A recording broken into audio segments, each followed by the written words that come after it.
Iri hatikah engkau karena aku murah hati? Bacaan diambil dari Injil Matius 20 ayat 1 sampai dengan 16. Inilah Injil suci menurut Matius. Dimuliakanlah Tuhan. Sekali peristiwa, Yesus mengemukakan perumpamaan berikut kepada murid-muridnya. Hal kerajaan surga itu sama seperti seorang pemilik kebun anggur yang pagi-pagi benar keluar mencari pekerja untuk kebun anggurnya. Setelah sepakat dengan para pekerja mengenai upah 1 dinar sehari, ia menyuruh mereka ke kebun anggurnya. Kira-kira pukul 9 pagi ia keluar lagi. Lalu dilihatnya ada orang-orang lain menganggur di pasar. Katanya kepada mereka, "Pergilah juga kamu ke kebun anggurku, dan aku akan memberimu apa yang pantas." Lalu mereka pun pergi. Kira-kira pukul 12 dan pukul 3 sore ia keluar lagi dan melakukan hal yang sama. Kira-kira pukul 5 sore ia keluar lagi dan mendapati orang-orang lain pula. Lalu katanya kepada mereka, "Mengapa kamu menganggur saja di sini sepanjang hari?"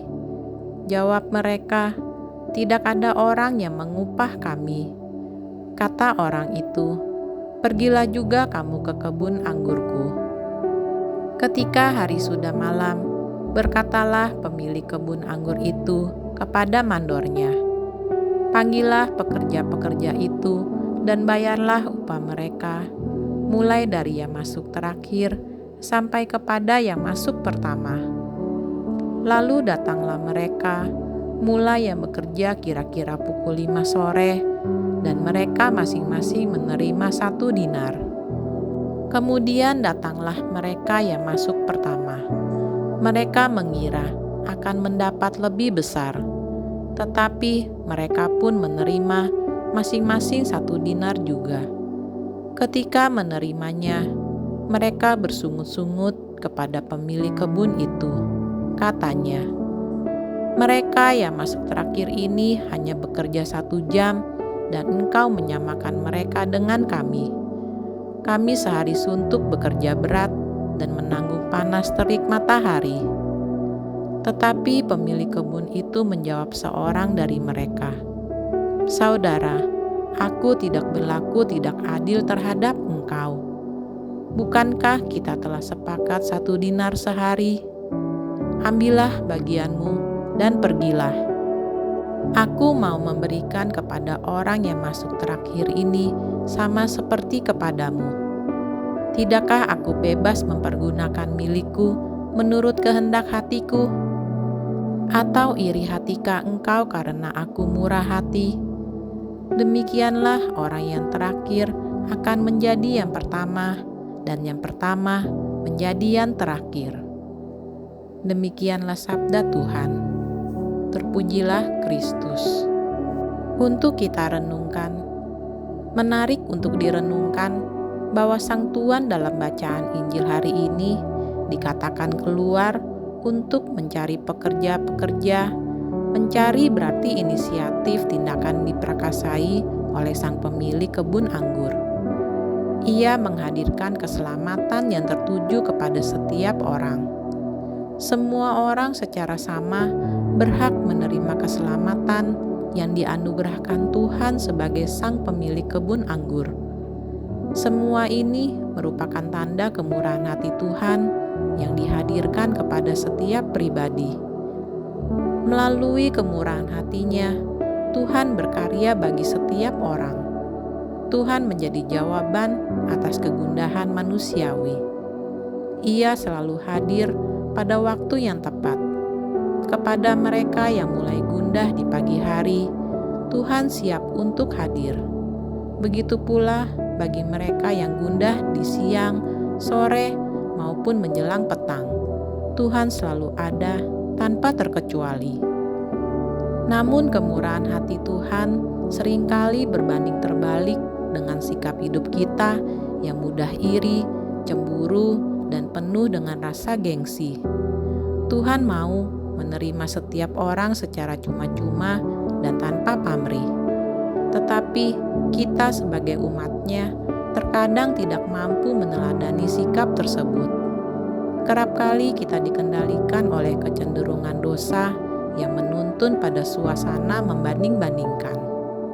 Sebagaimana para pekerja kebun anggur itu, kita mudah mengukur kualitas seseorang dari kacamata duniawi. Mereka yang sudah banyak berusaha, kita yakini pasti akan mendapat lebih banyak berkat daripada mereka yang masih sedikit perjuangannya. Kacamata duniawi inilah yang membuat kita terbentur pada sikap membanding-bandingkan. Padahal apapun yang kita lakukan, sebesar apapun pengorbanan dan ketakwaan kita sebagai abdi, semua itu merupakan bentuk kewajiban manusiawi. Urusan kita adalah melaksanakan tugas pengutusan, sementara tentang upah dan berkat itu merupakan hak Tuhan. Kita tidak boleh mengatur berkat orang lain dengan mengatasnamakan apapun. Sekali lagi, itu merupakan hak Tuhan. Melalui bacaan Injil hari ini, kita semakin disadarkan bahwa kesadaran diri dan kerendahan hati merupakan cara beriman yang benar. Tidak cukup hanya menjalankan tugas pengutusan, kita harus juga memiliki keterbukaan hati pada Tuhan dan kecerahan batin untuk melihat berkat Tuhan yang tercurah bagi sesama. Tuhan mencari pekerja-pekerja baginya dan menganugerahkan keselamatan yang sama. Semoga kita mampu hidup dalam semangat saling mengasihi, sehingga keselamatan Tuhan semakin dirasakan oleh banyak orang. Demikianlah renungan hari ini. Marilah kita berdoa bersama-sama. Ya Tuhan, kami bersyukur atas kemurahan-Mu untuk menyelamatkan umat-Mu. Bantulah kami untuk terus mengerjakan keselamatan kami, sambil turut bersukacita atas rahmat keselamatan yang dapat juga Kau berikan kepada sesama kami tanpa memandang bulu. Dengan pengantaraan Tuhan kami Yesus Kristus, Putra-Mu yang hidup dan berkuasa bersama Dikau dalam persatuan Roh Kudus, Allah sepanjang segala masa. Amin. Tuhan Yesus memberkati kita semua.